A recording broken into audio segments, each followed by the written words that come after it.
বাংলাদেশ বেতার, ঢাকা। শুরু হচ্ছে শ্রোতাদের চিঠিপত্র ও ইমেইলের উত্তরদানের অনুষ্ঠান সমী পেশু। দিনের রাতে সকাল সাজে, হাতের কাছে বেতার আসে, সুরের খেলা কথার মেলা, টিপে দিলে ভেসে আসে। শুনছি কারা আমরা যারা বেতার শুনে আত্মহারা, প্রবীণ শ্রোতা খুদে শ্রোতা আবার কারা। বর্ষার সমাপ্তি ঘটিয়ে নীল আকাশে পেঁজা তুলোর মতো মেঘের ভেলা নিয়ে এলো শুভ্র শরৎ। গ্রীষ্মের তীব্রতা আর বর্ষার টানা বর্ষণ পেছনে ফেলে নির্মল ঋতু শরতের আগমন ঘটেছে। শরতের এই স্নিগ্ধতা ও শুভ্রতা বাঙালির মনে নতুন আশা আর উৎফুল্লতা নিয়ে আসে। তাই তো কখনো কখনো মনে হয় শরৎ কেবল পরিবর্তন নয়, বরং কোলাহলময় জীবন থেকে কিছুটা সময় প্রকৃতির এই শান্ত রূপ উপভোগ করার মোক্ষম সুযোগ। আসুন শরতের স্নিগ্ধতায় নিজেকে নতুন করে খুঁজে নেই। সকলের সময় সুন্দর কাটুক, এমন শুভ প্রত্যাশায় শুরু করছি আজকের সমীপেশু অনুষ্ঠান। চিঠি ও ইমেল পাঠে রয়েছি আমি জান্নাতুল ফেরদৌস এবং উত্তরদানে রয়েছেন আমি মোহাম্মদ আব্দুল হক। আজ শুরু করব চিঠি দিয়ে। চিঠি পাঠিয়েছেন মোহাম্মদ ফারুক মোল্লা, এনজয় রেডিও লিসেনার্স ক্লাব, 5 গাঁও, 2500 নারায়ণগঞ্জের বন্ধু। গোটা গোটা অক্ষরে লিখেছেন আপনি। পর আলাপন, আজ অনেক দিন যাবৎ বেতার থেকে ভালো মানের শিক্ষামূলক অনেক অনেক অনুষ্ঠান বিলীন হয়ে গেছে। যেমন আমি মিনা বলছি, এই অনুষ্ঠানটি থেকে আমরা ছোট বড় সকলেই ভালো কিছু শিখতে পেরেছি। তাই কর্তৃপক্ষের নিকট আকুল আবেদন, পূর্বের অনুষ্ঠানটি ফিরিয়ে আনা হোক। ভাই মোহাম্মদ ফারুক মোল্লা, প্রথমে আপনার চিঠির জন্য ধন্যবাদ, আর একই সাথে ধন্যবাদ আপনার প্রত্যক্ষণের জন্য। আমি মিনা বলছি, এই অনুষ্ঠানটি খুবই ভালো অনুষ্ঠান এবং এটা ইউনিসেফের সহযোগিতা এটা প্রচারিত হতো। আপাতত এই সহযোগিতা বন্ধ হয়েছে বিদায় এই নামে আমরা কোনো অনুষ্ঠান প্রচার করছি না, তবে তথ্য এবং উপাত্তগুলো আমরা বিভিন্ন অনুষ্ঠানে ব্যবহার করছি। আপনার পর্যবেক্ষণের জন্য এবং এই মতামতের জন্য ধন্যবাদ। আবারও M5 গাঁও, 2500 নারায়ণগঞ্জের বন্ধু, তবে এবারে স্বাধীন বেতার লিসেনার্স ক্লাবের মোহাম্মদ আরমান মোল্লা। আপনি লিখেছেন, প্রিয় সমীপেশু, ঢাকা কেন্দ্রে প্রতিদিন প্রচারিত বেতার ম্যাগাজিন উত্তরণের প্রতিটি পর্ব আমার কাছে অনেক ভালো লাগে, বিশেষ করে বিশ্ববিচিত্রা জীবন ও প্রকৃতি পর্বটি। ভালো লাগে এই জানা অজানা তথ্যগুলো। সাপ্তাহিক নাটক পর্বে গত 31শে জুলাই শুনলাম নাটক নাগ কন্যা গুলবানো। নাটকের প্রতিটি কথা ও অভিনয় অনেক ভালো লেগেছে। শ্রোতা ক্লাবের অংশগ্রহণে অনুষ্ঠান সেতু 2 বার পরিবেশনা পাঠিয়েও সুযোগ পেলাম না। সেতু মাসের কোন সপ্তাহে প্রচার করা হয় জানালে খুশি হব। ভাই মোহাম্মদ আরমান মোল্লা, প্রতি মাসের দ্বিতীয় এবং চতুর্থ বুধবার 11টা 5 সেতু অনুষ্ঠান প্রচারিত হয়। এছাড়া আপনি উত্তরণের বিশ্ববিচিত্রা ও জীবন ও প্রকৃতি সম্পর্কে আপনার মতামত জানিয়েছেন, আমাদের কাছেও ভালো লাগলো। আর নাটকের ব্যাপারে আপনি মতামত দিয়েছেন, আপনার সমস্ত মতামতের জন্য ধন্যবাদ। মুহাম্মদ ওয়াসিউর রহমান মিন্টু, বেলকুচি হ্যালো ফ্রেন্ডস বেতার শ্রোতা সংঘ, গাবগাছি চন্দনগাতি, বেলকুচি সিরাজগঞ্জের বন্ধু লিখেছেন, শ্রাবণের বৃষ্টি ঝরা শুভেচ্ছা আর ভালো থাকার কামনা। গত 2রা আগস্ট বিশ্ব সঙ্গীতে বিদেশি গান শুনলাম। এছাড়াও এসো গড়ি ছোট পরিবার, সুস্থ শরীর সুস্থ দেহ সুস্থ জীবন, ছোট পরিবার কত সুখের তা নিয়ে বিশেষ অনুষ্ঠান শুনলাম। আরও ভালো লেগেছে দেশ আমার মাটি আমার অনুষ্ঠানটি এবং সৈনিক ভাইদের জন্য অনুষ্ঠান দুর্বার। এখনো সবাই মিলে শুনি, নতুন করে আবারও ফিরে পাই সেই দিনগুলো। বেতার আমার প্রাণের বন্ধু। ভাই মোহাম্মদ ওয়াসিউর রহমান মিন্টু, আপনার পত্রের জন্য ধন্যবাদ জানাচ্ছি এবং মতামতের জন্য ধন্যবাদ জানাচ্ছি। নিয়মিত লাগবেন, আপনাকে আবারও ধন্যবাদ। শিকদার ইসহাক আলী, প্রগতি বেতার শ্রোতা সংঘ, আড়াইসিধা আশুগঞ্জ ব্রাহ্মণবাড়িয়া থেকে লিখেছেন, গত 28শে জুলাই প্রচারিত ইসলাম ও জীবন অনুষ্ঠানটি ভালো লেগেছে। শ্রোতাদের টেলিফোনে পাঠানো প্রশ্নগুলো যেমন হয়েছে, উত্তরদানে আরও ভালো লেগেছে। সঞ্চালকের ভূমিকা ছিল অনন্য। এছাড়াও একটি শিক্ষণীয় অনুষ্ঠান অবমুক্ত করার জন্য যথাযথ কর্তৃপক্ষকে শুভেচ্ছা জানাচ্ছি। আগামী যে কোনো আসরে নবী রাসূলের রিসালাত বিষয়ে বিস্তারিত জানতে চাই। ভাই সিকদার মোহাম্মদ ইসহাক আলী, আপনি আমাদের নিয়মিত শ্রোতা এবং নিয়মিত পত্র লেখকও বটে। ইসলাম ও জীবন অনুষ্ঠানটি আপনার কাছে ভালো লেগেছে এবং আমরা চেষ্টা করি সমাজে যথাযথ যারা জ্ঞানের অধিকারী তাদেরকে অনুষ্ঠানে নিয়ে এসে বিশেষ করে লাইভ প্রোগ্রামে বসাবার জন্য আপনার মতামত আমাদেরকে আরও ঋদ্ধ করবে। আর এছাড়া আপনি যে বিষয়টি পরামর্শ দিয়েছেন নবী রাসূলের রিসালাত বিষয়ে, এটা আমরা ধর্মীয় সেকশনকে জানিয়ে দিলাম। আপনার পত্রের জন্য আবারও ধন্যবাদ। এবারে আপনাদের পাঠানো ইমেল থেকে পড়ছি। মোবারক হোসেন ফণি, দিঘি বেতার শ্রোতা সংঘ, আকন্দের বাইদ, সাগর দিঘি, টাঙ্গাইল থেকে লিখেছেন, বলতে পারেন বাংলাদেশ বেতার ঢাকার আমি একজন একনিষ্ঠ ভক্ত শ্রোতা।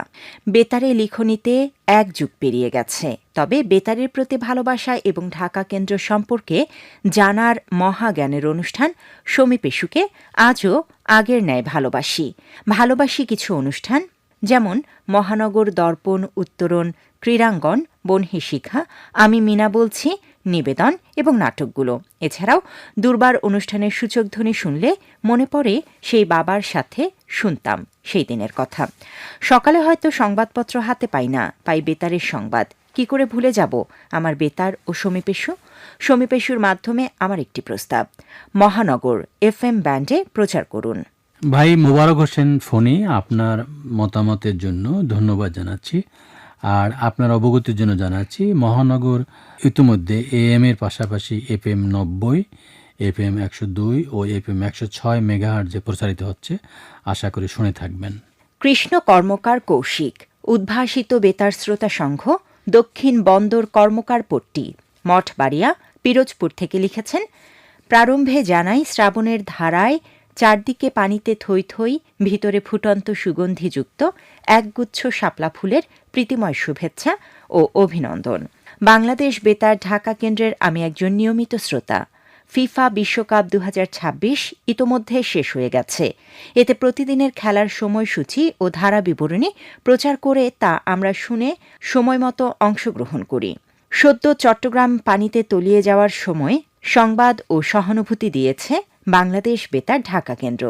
ধন্যবাদ খুব সুন্দরভাবে অনুষ্ঠানটি প্রচার করার জন্য। কিন্তু একটি বিষয় জানার ইচ্ছে করে, খেলাধুলা বিষয়ক অনুষ্ঠান কি চালু আছে? না থাকলে চালু করার অনুরোধ জানাচ্ছি, সাথে কুইজ চালুরও দাবি জানাচ্ছি। এবং শিশু, কিশোর, কিশোরী ও নারী উন্নয়নে সচেতনতামূলক SBC ভিত্তিক ফোন ইন অনুষ্ঠান শুরু হবে কবে? আর বাংলাদেশ বেতার ঢাকা কেন্দ্রের বিভিন্ন অনুষ্ঠানে বিজয়ীগণকে পুরস্কার প্রদান করবে কবে? প্রভাতী ম্যাগাজিন অনুষ্ঠান মহানগরে পুনরায় কুইজ চালু করার অনুরোধ জানাচ্ছি এবং বিজয়ী ঘোষণা করারও অনুরোধ জানাচ্ছি। সকল অনুষ্ঠান ফেসবুক লাইভ প্রচারের অনুরোধ জানাচ্ছি। অনেকদিন যাবৎ লিখি সমী পেশুতে, কিন্তু আমার চিঠি পড়া হয় না, কারণ কি? এবং সমী পেশুতে শ্রেষ্ঠ পত্রলেখক নির্বাচিত করা হয় না, এর কারণ কি? ভাই কৃষ্ণ কর্মকার কৌশিক, আপনার ইমেইলে আপনার চিঠির কথাটা বলেছেন, এজন্য আপনাকে ধন্যবাদ জানাচ্ছি। আপনি অনেকগুলো বিষয়ে জানতে চেয়েছেন এবং অনেকগুলো মতামত দিয়েছেন। শিশু, কিশোর, কিশোরী ও নারী উন্নয়নে সচেতনতামূলক SBC ভিত্তিক ফোন ইন অনুষ্ঠান চলো বদলে যায় এর জুলাই-সেপ্টেম্বর প্রান্তিকের জন্য নির্ধারিত অনুষ্ঠান ইতিমধ্যে শুরু হয়ে গিয়েছে। গত 6 আগস্ট ও 13 আগস্ট অনুষ্ঠান প্রচারিত হয়েছে। পরবর্তী অনুষ্ঠান প্রচারিত হবে 20 আগস্ট। শিশু কিশোরদের জন্য নির্মিত এই বিশেষ আয়োজনে আমাদের সঙ্গে থাকুন। সমী পেশুতে সকল শ্রোতাকে সমান গুরুত্ব দেওয়া হয়। আপনি অনেকগুলো অনুযোগ অথবা অভিযোগ করেছেন। শ্রেষ্ঠ পত্র লেখক তো আসলে কারো অনুযোগ বা অভিযোগের ভিত্তিতে নির্ধারণ করা হয় না, এটা তার লেখার মান এবং পরিবেশনার উপরে নির্ভর করে। এখানে যারা যাচাই বাছাই করে তারা সেই বিষয়গুলো দেখে। আপনার অনুরোধ আমাদের কাছে থাকলেও কিন্তু এটা শ্রেষ্ঠ পত্রলেখ বিবেচনার জন্য এটা কাজ করে না। আপনার মেইলের জন্য আবারও ধন্যবাদ। মেহেদী হাসান মামুন, আপন বেতার শ্রোতা সংঘ, জিয়নপুর, চরিডাঙ্গা, দৌলতপুর, মানিকগঞ্জ থেকে লিখেছেন, বৃষ্টি ভেজা কদম ফুলের শুভেচ্ছা নেবেন। গত 1 আগস্ট সমী পেশুতে একটি ঘোষণা খুবই ভালো লেগেছে। যারা AI নির্ভর লেখা পাঠাবেন তাদেরকে শ্রেষ্ঠ পত্রলেখক করা হবে না। এটি খুবই চমৎকার উদ্যোগ। সমী পেশু যেহেতু বেতারের অনুষ্ঠান নিয়ে গঠনমূলক আলোচনা ও মতামত দানের অনুষ্ঠান, তাই এখানে যে শ্রোতা যত বেশি সুন্দর এবং গঠনমূলক মতামত দিতে পারবেন সেদিকে নজর দেয়াই উত্তম। ইদানিং AI নির্ভর লেখাগুলো সমী পেশুতে বেড়েই চলেছে। এগুলোকে এখনই সাবধান না করলে দিন দিন অনুষ্ঠানের মতামত না দিয়ে AI থেকে কপি করে কাব্য চর্চা করবে শ্রোতারা। তাই শ্রোতাদেরকে বলছি, আসুন বেতার শুনি, বেতারের অনুষ্ঠান নিয়ে মতামত দেই। ধন্যবাদ সবাইকে। ধন্যবাদ মেহেদী হাসান মামুন, আপনাকেও। আমরা এআইয়ের ব্যাপারে এর আগেও বলেছি, এআইয়ের সহযোগিতা নেওয়া একটা জিনিস আর এআইয়ের উপর নির্ভরশীল হওয়া আরেকটা জিনিস। আপনাদের অনেকের পত্র এআইয়ের উপর নির্ভরশীল, যাতে কোনো আমাদের ভাষা, শব্দচয়ন ইত্যাদিগুলোর মিল থাকে না। তা আশা করি আপনার মেইলটি পড়ে শোনার মাধ্যমে সকল শ্রোতাকে এটাকে সতর্ক করা হলো বা জানানো হলো। আপনার মেইলের জন্য আবারও ধন্যবাদ। এস.কে. শাহ আলম খন্দকার, বন্ধটেকি, চন্দ্রকোনা, নকলা, শেরপুর থেকে লিখেছেন, শুনছিলাম ইসলামিক ফোন ইন অনুষ্ঠান। বিষয় ছিল পর্দার বিধান। দীর্ঘদিন ধরে রেডিওতে এরকম অনুষ্ঠান শুনছি। আমার দুটি মতামত রয়েছে আজ। ইসলামিক ফোন ইন অনুষ্ঠান আগের মতো শুক্রবার সকাল 10টার সংবাদের পর প্রচার করা যায় কিনা কর্তৃপক্ষকে ভেবে দেখার অনুরোধ রইল। কারণ যে কাজই করুন না কেন বা যার যে পেশাই হোক, অন্তত শুক্রবার সকলেই ফ্রি থাকেন। কিন্তু মঙ্গলবার এই অনুষ্ঠান শোনা বা ফোন করা অনেকের জন্যই খুব কষ্টকর হয়ে যায়। তাই শুক্রবার প্রচার হলে শ্রোতার সংখ্যা আরও বাড়বে বলে আমার মনে হয়। দ্বিতীয়ত, ফোন ইন অনুষ্ঠানগুলোতে অনেকেই জরুরি প্রশ্ন নিয়ে ফোনে চেষ্টা করি, লাইন পাই না। কিন্তু 2-4 জন শ্রোতা প্রায় প্রতি অনুষ্ঠানেই ফোনে দীর্ঘ সময় নিয়ে তাদের নাম, পেশা, ক্লাবের নাম, ঠিকানা ইত্যাদি বলেন এবং ওই অনুষ্ঠানে ইতোমধ্যে যে প্রশ্নের উত্তর দেয়া হয়েছে আবারও সেই একই প্রশ্ন করা হচ্ছে। অল্প সময়ের অনুষ্ঠানে এভাবে না বলে সরাসরি বিষয়ের মাঝে প্রশ্ন করলে ভালো হয়। তাই বলছি, যেহেতু অনুষ্ঠান এখন ফেসবুক ও ইউটিউব লাইভে দেয়া হয়, সেখানে যদি আমরা প্রশ্ন লিখি, সেখান থেকে যেন অন্তত 10টি প্রশ্নের উত্তর দেয়া হয়। এটা সকল ফোন ইন অনুষ্ঠানের লাইভে একই নিয়মে যেন হয়। একটু ভেবে দেখবেন। ভাই এস.কে. শাহ আলম খন্দকার, প্রথমে আপনার মূল্যবান মতামত সহ মেইলের জন্য ধন্যবাদ জানাচ্ছি। আপনার মেইলটি আসলে দুটো ভাগে আমি ভাগ করতে পারি, একটি আমাদের উদ্দেশ্যে লেখা আর একটি হলো শ্রোতাদের উদ্দেশ্যে লেখা। আমাদের উদ্দেশ্যে লেখা আপনার কারো মনে হয় বা আপনারও মনে হচ্ছে যে আমরা মনে হয় প্রশ্নকর্তাকে জেনে শুনে হয়তো সিদ্ধান্ত গ্রহণ করে তারটাই রিসিভ করি। বিষয়টি কিন্তু তা না। আপনি এখানে যদি কখনো আসার সুযোগ হয়, সরাসরি যেখান থেকে ফোন ইন অনুষ্ঠান হয় সেখানে এসে দেখবেন, এখানে 8টি লাইন আছে। আমরা সেখান থেকে কারো নাম আমরা জানি না, পিক করা হয় এবং যার নাম ভাগে আসে, যিনি লাইন পেয়ে যান তিনি প্রশ্ন করতে পারেন। এটা হলো আমাদের ম্যানেজমেন্টের অংশ। আর দ্বিতীয় অংশ হচ্ছে যারা শ্রোতারা আগে অন্য ব্যক্তি যে প্রশ্ন করেছে একই প্রশ্ন করেন, এই ক্ষেত্রে শ্রোতাদের অবশ্যই সতর্ক থাকা উচিত। আমি যেটা মনে করি, একজন শ্রোতা হয়তো বসে থাকেন তার প্রশ্নটি করার জন্য, এজন্য অন্য কোনো শ্রোতা কি প্রশ্ন করলো অথবা করলো না এদিকে তার চিন্তা করারই বা অ্যাটেনশন দেওয়ার সুযোগ থাকে না, যে জন্য তার প্রশ্ন সে করতেই থাকে। তবে এক্ষেত্রে আমি বলবো যে অবশ্যই আপনার এই মেইলকে সামনে রেখে যে তারা যেন একটু খেয়াল রাখে যে একই প্রশ্ন যদি আগে কেউ করে থাকে আমার পক্ষ থেকে যেন করা না হয়। সব মিলে আপনার মেইলের জন্য আবারও ধন্যবাদ। ইমন আহমেদ দুলাল, মাকারকুল, ছনকা, সাটুরিয়া, মানিকগঞ্জের বন্ধু লিখেছেন, বাংলাদেশ বেতার ঢাকা ক কেন্দ্র বিভিন্ন অনুষ্ঠানের মধ্যে অন্যতম বিভিন্ন শিল্পীদের নিয়ে আয়োজন সেই আমি এই আমি অনুষ্ঠানটি। আমি জানতে চাই সেই আমি এই আমি অনুষ্ঠানটি সপ্তাহে কোন দিন প্রচার করা হয়ে থাকে। ইমন আহমেদ দুলাল, আপনার অবগতির জন্য জানাচ্ছি, সেই আমি এই আমি অনুষ্ঠানটি প্রতি মাসের 2য় ও 4র্থ মঙ্গলবার সকাল 7টা 30 প্রচারিত হয়। আশা করি শুনে থাকবেন। আবুল কাশেম, বুলনপুর, রাজপাড়া, রাজশাহী থেকে লিখেছেন, গত 27শে জুলাই রোগ জিজ্ঞাসা, 28শে জুলাই ইসলাম ও জীবন ভালো লেগেছে। ছুটির দিন ফোন ইন অনুষ্ঠান প্রচার করা হয় না কেন? ইদানিং যাত্রা প্রচার করা হয় না কেন? যুক্তিতে গড়ি বাংলাদেশ ও দিগন্তে সূর্য হাসে ধারাবাহিক নাটক ভালো লেগেছে। আবুল কাশেম, আপনার মতামতের জন্য ধন্যবাদ। আর ফোন ইন অনুষ্ঠান আসলে ছুটির দিন ব্যতীত সপ্তাহে 5 দিন প্রচারিত হয়, বিষয়টি আপনি বুঝে থাকবেন। আর যুক্তিতে গড়ি বাংলাদেশ ও দিগন্তে সূর্য হাসে ধারাবাহিক নাটক ভালো লেগেছে। আপনাদের ভালো লাগার জন্যই তো আমরা অনুষ্ঠানগুলো করে থাকি। ভাই আবুল কাশেম, আপনি আরও উল্লেখ করেছেন ইদানিং যাত্রা প্রচার হয় না কেন। আপনার অবগতির জন্য বলছি, নতুন যাত্রা প্রচারিত হয় না, তবে পুরাতন যাত্রা পুনঃপ্রচার করা হয়। আর নতুন যাত্রার ব্যাপারে এই মুহূর্তে আমরা যে সমস্যা ভোগ করছি সেটা হলো আমরা ভালো স্ক্রিপ্ট পাই না, এজন্য ভালো যাত্রা তৈরি করা যাচ্ছে না। আপনার মেইলের জন্য ধন্যবাদ। মোহাম্মদ মেহেদি হাসান গোপালপুর বোচাগঞ্জ দিনাজপুর থেকে লিখেছেন, অনেকবার অনুরোধ করেও কেন আপনারা নিশুতি অধিবেশন রেডিও সেটে ফিরিয়ে আনেন না? ঢাকা কয়ের পাশাপাশি আরেকটি বিকল্প চ্যানেল চালু করার অনুরোধ করছি, কারণ ঢাকা ক থেকে যখন কোনো জাতীয় অনুষ্ঠান প্রচার করা হয় তখন নিজস্ব অনুষ্ঠান শোনার জন্য কোনো চ্যানেল নেই। তাই বিনীত অনুরোধ করছি 819 কিলোহার্টজ যেন রেডিও সেটে ফিরিয়ে আনা হয়। ভাই মোহাম্মদ মেহেদি হাসান, বিষয়টি প্রকৌশলগত বিষয়, আমরা সংশ্লিষ্ট শাখাকে জানিয়ে দিলাম। আপনার মেইলের জন্য ধন্যবাদ। মোহাম্মদ রাসেল শেখ পূর্ব আরপাড়া আমডালা শিবালয় মানিকগঞ্জের বন্ধু লিখেছেন, বাংলাদেশ বেতার ঢাকা কেন্দ্রের ইউটিউব চ্যানেলে সম্প্রতি মহানগর ও দর্পণ অনুষ্ঠান আপলোড করা হচ্ছে, যা নিঃসন্দেহে একটি প্রশংসনীয় উদ্যোগ। এজন্য সংশ্লিষ্ট সকলকে আন্তরিক ধন্যবাদ। বর্তমান অনুষ্ঠানগুলো প্রচারের প্রায় 1 সপ্তাহ পর ইউটিউবে আপলোড করা হচ্ছে, তাই অনুরোধ থাকবে অনুষ্ঠান প্রচারের দিনই অথবা সর্বোচ্চ 1-2 দিনের মধ্যে ইউটিউবে আপলোড করার জন্য। পাশাপাশি উত্তরণ সমীপেষু সবুজ পৃথিবী, অনু পরমাণু, সেই আমি এই আমি এবং মন ছুটে যায় সহ আরও কয়েকটি জনপ্রিয় অনুষ্ঠানও নিয়মিত ইউটিউব চ্যানেলে আপলোড করার জন্য অনুরোধ জানাচ্ছি।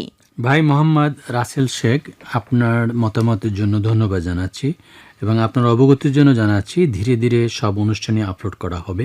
তবে আপনি যেটা মতামত দিয়েছেন যে 1-2 দিনের ভিতরে আপলোড করার জন্য, বিষয়টি হয়তো ভবিষ্যতে হবে, আমরা চেষ্টা চালিয়ে যাচ্ছি। আপনার মেইলের জন্য আবারও ধন্যবাদ। আশিকুল ইসলাম নাইম বদরখালী চকরিয়া কক্সবাজারের বন্ধু লিখেছেন, বাংলাদেশ বেতারের সব অনুষ্ঠান খুব ভালো লাগে, খুব সুন্দর লাগে। গান, নাটক, খবর, ফোন ইন অনুষ্ঠান মুগ্ধতার সাথে উপভোগ করার মতো। একটার পর একটা অনুষ্ঠান চমৎকার করে তোলে। সন্ধ্যা 7টা থেকে ফেসবুক কমেন্ট ভিত্তিক যে অনুষ্ঠানটি শুরু হয়, সেটিতে রক্তের বিষয়ে যদি কয়েক মিনিট সময় দেয়া যায় তাহলে আরও ভালো হবে বলে মনে করি। বিভিন্ন উৎসব উপলক্ষে শ্রোতাদের জন্য শুভেচ্ছা কার্ড পাঠানো হলে শ্রোতারা আরও আকর্ষিত হবে বলে মনে করি। আশিকুল ইসলাম নাইম, আপনার মতামতের জন্য ধন্যবাদ জানাচ্ছি এবং আপনি বিশেষ করে স্বাস্থ্যের সাথে রক্তের বিষয়ে কিছু আলোচনা করার জন্য বলছেন, আমরা সেটা সংশ্লিষ্ট শাখাকে জানিয়ে দিলাম। আর শুভেচ্ছা কার্ডের বিষয়টাও আমরা আমাদের স্মরণে রাখলাম। আপনার মেইলের জন্য ধন্যবাদ। মুহাম্মদ আজমাইন হোসেন পলাশতলী মঙ্গলবাড়ি জয়পুরহাট সদরের বন্ধু লিখেছেন, বাংলাদেশ বেতার ঢাকার নিয়মিত শ্রোতা হিসেবে আজকের সমীপেষু আসরে আমার ভালোবাসার অনুভূতিগুলো ভাগ করে নিতে লিখেছি। গত 29শে জুলাই প্রচারিত জনপ্রিয় ম্যাগাজিন অনুষ্ঠান দর্পণ এক কথায় অসাধারণ লেগেছে। বিশেষ করে মহাকবি মাইকেল মধুসূদন দত্তকে নিয়ে পরিবেশিত বিশেষ তথ্যবহুল আলেখ্যটি খুবই শিক্ষণীয় ছিল। দর্পণের প্রিয় বিভাগ ই আলাপনের কথা না বললেই নয়। লালন শাহের কালজয়ী গান বাড়ির পাশে আরশিনগর পরিবেশনার মাধ্যমে সদ্য প্রয়াত প্রখ্যাত লালন সঙ্গীত শিল্পী ফরিদা পারভিনকে স্মরণ করার বিষয়টি ভীষণ হৃদয় ছুঁয়ে গেছে। সকাল সকাল এমন একটি শ্রুতি মধুর গান শোনার অনুভূতি ছিল সত্যি দারুণ। পুরো অনুষ্ঠানটি অত্যন্ত নিখুঁত ও চমৎকারভাবে উপস্থাপনা করার জন্য আমার পক্ষ থেকে আন্তরিক ধন্যবাদ ও অভিনন্দন। এছাড়া গত 28 জুলাই নজরুল জয়ন্তী বর্ষ উপলক্ষে প্রচারিত 15 মিনিটের সংক্ষিপ্ত অনুষ্ঠান চির উন্নত মমশিরের প্রশংসা না করে পারছি না। সময় মাত্র 15 মিনিট হলেও বিদ্রোহী কবি কাজী নজরুল ইসলাম সম্পর্কে বস্তুনিষ্ঠ তথ্য এবং ওনার সৃষ্টিশীল গান দিয়ে পুরো অনুষ্ঠানটিকে অপূর্বভাবে সাজানো হয়েছিল। বিশেষ করে উপস্থাপকের মনোমুগ্ধকর ও প্রাণবন্ত উপস্থাপনা অনুষ্ঠানটিকে এক অনন্য উচ্চতায় নিয়ে গেছে। এত চমৎকার ও মানসম্মত অনুষ্ঠান উপহার দেওয়ার জন্য বাংলাদেশ বেতার ঢাকা কেন্দ্রের সকল কলাকৌশলী ও শিল্পীদের প্রতি অশেষ কৃতজ্ঞতা জানাচ্ছি। আশা করি ভবিষ্যতেও এমনই সুন্দর সুন্দর অনুষ্ঠান উপভোগ করতে পারব আমরা। গত 2রা আগস্ট প্রচারিত জনপ্রিয় ফোন ইন লাইভ অনুষ্ঠান প্রবাসী কল্যাণ ও ক্যারিয়ার লাইনের সম্পূর্ণ পর্বটি আমি মনোযোগ দিয়ে শুনেছি। বিদেশে নিরাপদ ও সঠিক চাকরি পাওয়ার উপায় শীর্ষক অত্যন্ত সময়োপযোগী ও গুরুত্বপূর্ণ বিষয় নিয়ে আয়োজিত এই পর্বটির অতিথি মহোদয়ের প্রাঞ্জল ও তথ্যবহুল আলোচনা এবং উপস্থাপকের চমৎকার ও সাবলীল সঞ্চালনা অনুষ্ঠানটিকে অত্যন্ত প্রাণবন্ত করে তুলেছিল। বিদেশে যাত্রার পূর্বে সঠিক চুক্তিপত্র তৈরি, ভিসা যাচাই এবং নিজ দেশের দূতাবাসের ফোন নম্বর সংরক্ষণ করার চূড়ান্ত বার্তাটি আমাদের প্রবাসীদের নিরাপত্তা বহুলাংশে বাড়িয়ে দেবে। এমন সচেতনতামূলক ও দিক নির্দেশনামূলক অনুষ্ঠান নিয়মিত প্রচারের জন্য বাংলাদেশ বেতার ঢাকার কর্তৃপক্ষ এবং পুরো টিমকে আন্তরিক ধন্যবাদ জানাচ্ছি। আশা করছি ভবিষ্যতেও প্রবাসীদের সুবিধার্থে এই ধরনের তথ্যবহুল অনুষ্ঠান আমাদের উপহার দিয়ে যাবেন। ভাই মোহাম্মদ আজমাইন হোসেন, আপনার দীর্ঘ মেইলের জন্য ধন্যবাদ এবং বিষয়গুলো আমাদের অনুষ্ঠানের সাথে সংশ্লিষ্ট থাকায় আমরা পুরো মেইলটি পড়ে শুনিয়েছি। নিয়মিত লাগবেন। আপনার মেইলের জন্য আবারও ধন্যবাদ। মোহাম্মদ নাসির উদ্দিন শরীফ, রেফলেশিয়া বেতার শ্রোতা ক্লাব, পূর্ব ইসদাইর, ফতুল্লা, নারায়ণগঞ্জের বন্ধু লিখেছেন, সবার জন্য রইল লাল গোলাপে সুরভিত শুভেচ্ছা ও বুক ভরা ভালোবাসা। আমি ঢাকা কেন্দ্র ছাড়া অন্য কোনো বেতার কেন্দ্রে সেতুতে অংশগ্রহণ করার জন্য আবেদন করিনি, অথচ অন্য বেতার কেন্দ্রের শ্রোতারা ঢাকা কেন্দ্রে এসে সেতুতে অংশগ্রহণ করে। এই ব্যাপারটা আমার কাছে খুবই খারাপ লেগেছে। যদি অন্য বেতার কেন্দ্রের শ্রোতারা ঢাকা কেন্দ্রের শ্রোতা ক্লাব নিবন্ধন করে থাকে তবে তা বাদ করে দেবেন। ঢাকা বিভাগে যারা আছেন তাদের ঢাকা বিভাগের শ্রোতা ক্লাব বহাল রাখবেন এবং তাদের আগে সেতুতে ডাকবেন। আমার কথা বিবেচনা করে দেখবেন। ভাই মোহাম্মদ নাসির উদ্দিন শরীফ, সেতুর বিষয়ে যে মতামত দিয়েছেন এ ব্যাপারে আমরা ইতিপূর্বে কয়েকটি অনুষ্ঠানে উত্তর দিয়েছি। গত 7 তারিখে শ্রোতাদের যে অনুষ্ঠান, শ্রোতা মিলন মেলা যেটা অনুষ্ঠিত হয়েছে, সেখানেও বিষয়টি আলোচনায় এসেছে। আপনার সহ সকল শ্রোতার অবগতির জন্য জানাচ্ছি, ঢাকা কেন্দ্রকে ঢাকা বিভাগের জন্য আবদ্ধ করার সুযোগ নেই। ঢাকা কেন্দ্র আসলে সারা বাংলাদেশকে রিপ্রেজেন্ট করে। তবে যেটা করা যেতে পারে সেটা হলো, যারা শুধু ঢাকা কেন্দ্রে নিবন্ধিত তাদেরকে ডাকা যেতে পারে। সে মতামতটি আমরা সংশ্লিষ্ট শাখাকে জানিয়ে দিলাম। আপনার মেইলের জন্য আবারও ধন্যবাদ। এবারে আপনাদের পাঠানো চিঠি ও ইমেইলের প্রাপ্তি স্বীকার করছি। মোহাম্মদ তানভীর সাফি, বিদ্যাধরপুর, দারিয়াপুর, মুজিবনগর, মেহেরপুর, আফিয়া খানম জুলি, ফয়সাল আহমেদ শিপন, তাসলিমা খানম সুমি, বি এম ফরিদ আহমেদ, মধুমতি বেতার শ্রোতা সংঘ, ঘোড়াদাইর, সুলতান শাহী, গোপালগঞ্জ, বিপ্লব খান, রূপসী বাংলা বেতার শ্রোতা সংঘ, ভেলামারি, মিলনবাজার, মাদারগঞ্জ, জামালপুর, মোহাম্মদ ইসমাইল হোসেন, বাঘমারা, শিবগঞ্জ, বগুড়া, আমিনুর রহমান, দেল্লা, পংবাইজোড়া, নাগরপুর, টাঙ্গাইল, মোহাম্মদ শামীম হোসেন, মাগুরা, গোস্বামী, দুর্গাপুর, কুষ্টিয়া, এটিএম আতাউর রহমান রঞ্জু, আলোকিত মানুষ চাই আন্তর্জাতিক বেতার শ্রোতা ক্লাব, সৈয়দপুর, পীরগাছা, রংপুর, শ্রী বিথি চক্রবর্তী, ধুমধারাক্কা বেতার শ্রোতা ক্লাব, হাজরাডাঙ্গা, সুন্দরদিঘি, দেবীগঞ্জ, পঞ্চগড়, আলী আহমেদ আরিফ, জননী বেতার শ্রোতা সংঘ, তিলনা, সাপাহার, নওগাঁ, বিশ্বনাথ দাস বিশু, ত্রিবেণী রানী দাস, গছাহার বেতার শ্রোতা ক্লাব,